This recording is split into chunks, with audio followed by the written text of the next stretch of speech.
Hi, this is Rory Ray, and what do you do about a guy who has commitment issues? You've been with him for a long time, and he just is not saying, let's get married. You've even asked, he says, oh yeah, we will. Yeah, we can talk about that. Or he's 3 months, 6 months in, and you don't even feel like his girlfriend, which is a good thing for you.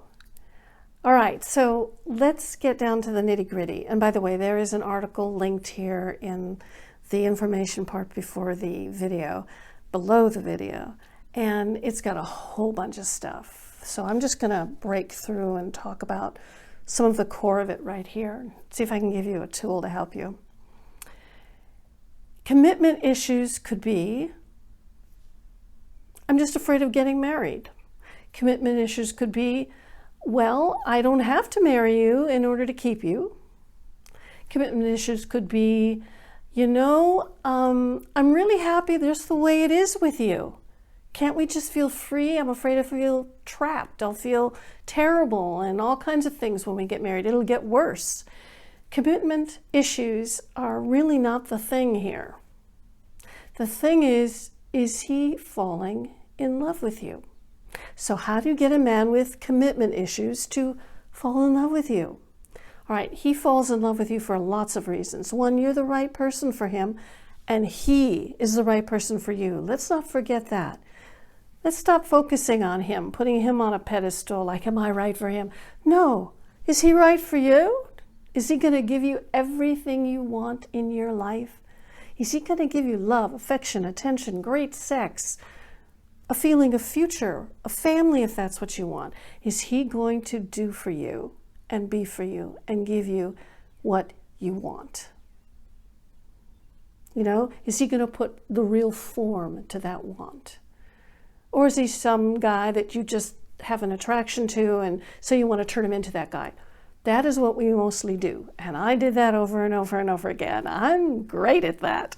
And the fact that I went with my husband and have been happy for so long, it just is testimony to the modern siren method and to everything I've learned, which is what we think we want is some form of a guy, when actually what we really want is to feel something.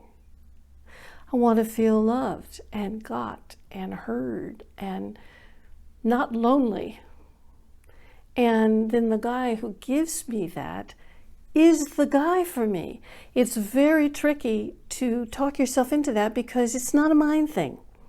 It's a body feeling thing. And when it happens for you, then you know what that feels like. And you go, oh, but your mind is still involved somewhere else. Our minds have been trained very poorly. They've been trained in the masculine energy paradigm. They've been trained to think things and see things that are not necessarily what serve you. And I care about you, and that the man that you get is what you want. So let's say that his not falling in love or falling in love would change everything in what he gives to you. So let's call it not something you do differently that all of a sudden he falls in love with, but an opening where he feels free to completely open up his soul and his heart to you and to give you everything he wants to give to you, and he's no longer afraid of what that would look like or what it would cost him. He's willing to crash his boat on the rocks of Siren Island. He's just willing to throw it all into yourself. And the commitment feels more mental to him. So what you want to do is create an open emotional thing. And that does not happen through the strategies of wanting to get his commitment. So what you want to do is start first. So this is one video of so many on this topic, but you want to start with opening yourself. This means I want a commitment. I feel that. So you stop trying. You stop the outer trying to get a commitment, trying to be good, trying to make it safe for him. Instead, you stay inside yourself and you stay down in your body, in your lower body, totally into yourself. and you let that be the way you are, feminine energy, most of the time, that will change everything for him. To get more relationship advice, check out this video next.